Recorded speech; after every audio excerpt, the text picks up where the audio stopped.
मंत्रियों को बुलाया है और क्या कहते हैं, मुदित महीपति मंदिर आए, सेवक सचिव सुमंत्र बुलाए। बड़ी प्रसन्नता के साथ, मुदित, मुदित बोलते हैं प्रसन्नता के साथ मंदिर आए। राम जी का महल, महल नहीं था, घर नहीं था, वो मंदिर था। क्यों मंदिर था? जब से राम जी ने जन्म ले लिया है तो फिर वो महल नहीं रह गया, अब वो मंदिर बन गया है। इसीलिए यहां पर कहा है कि जब गुरु जी के समीप से जब अपने घर आए, उसी समय अपने सेवकों को, सचिव सुमंत्र को बुलाया है और अपने मन की बात कही है कि अरे पंचों, मेरे मन में अभिलाषा है कि मैं राम को युवराज पद दूं। तुम्हारी क्या इच्छा है? तुम भी चाहते हो क्या कि राम को युवराज बनाया जाए? क्या तुम लोगों की इच्छा है?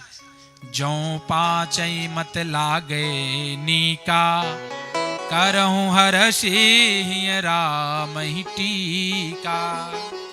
यदि आप लोग मंत्रीगण भी प्रसन्न हो गए कि महाराज आपने तो हमारे मन की बात कह दी, तो हमारे मन में कब से चल रहा था और ये आपको हम ये बात बता नहीं पाए, आज आपने हमारे मन की बात कह दी। बड़े प्रसन्न हुए। बिनती सचिव करई कर जोरी, सारे मंत्रीगण हाथ जोड़ करके बैठ गए और कह रहे हैं प्रभु आप तो करोड़ों वर्ष जिए, देखिए राम जी के प्रति कितना प्रेम है।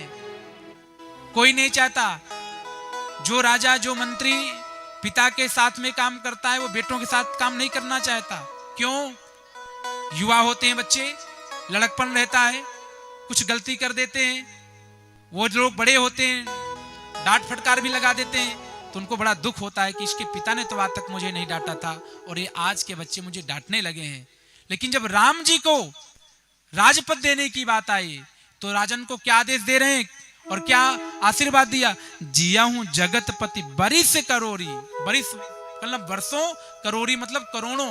राजन आप तो करोड़ों वर्ष जीते रहे, खूब प्रसन्न रहिए आप।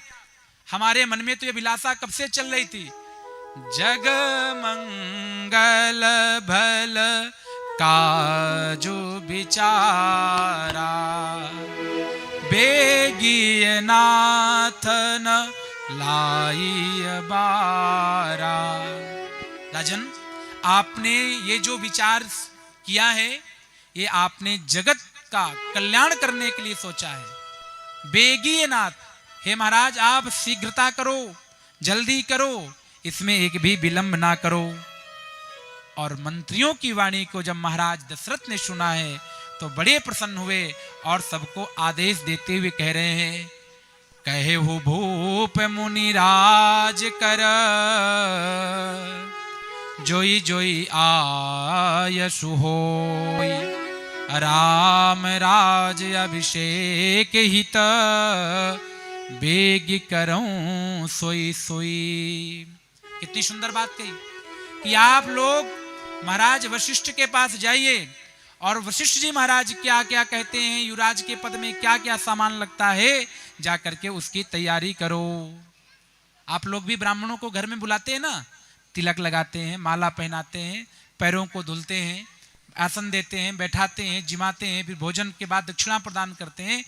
तो ऐसे जब किसी को युवराज बनाया जाता है, जब किसी के ऊपर पगड़ी बांधी जाती है, तो क्या सुंदर भाव से, तो क्या क्या चीजें आई, औषधियां आई, फल फूल आए, मंगलकारी वस्तुएं आई, वेदों में जो भी वस्तुएं लिखी थी सभी वस्तुओं को आज वशिष्ठ जी महाराज राम जी के तिलक के लिए मंगा रहे हैं। इधर तो सारे अयोध्यावासी, प्रजावासी, राजा दशरथ और उनके मंत्री सब प्रसन्न हैं, लेकिन देवतागण प्रसन्न नहीं हैं। उनको आज ये बधावा पसंद नहीं आ रहा है, वो बिल्कुल भी प्रसन्न नहीं है। तिनहि सोहाई न अवध बधावा, चोर ही चंदिनी राति न भावा। देवताओं को आज ये लीला पसंद नहीं आई कि राम जी यदि अयोध्या के राजा बन जाएंगे तो उनको पसंद नहीं आया। 10 के नीचे देवतागण बिल्कुल प्रसन्न नहीं है।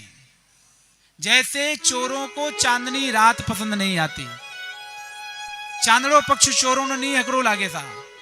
चोर लोग चांदड़ा पक्ष ने पसंद नहीं करे, क्योंकि चांदनी रवे, चारों तरफ दिखाई पड़े, तो उनको तो अंधेरा ही पसंद है।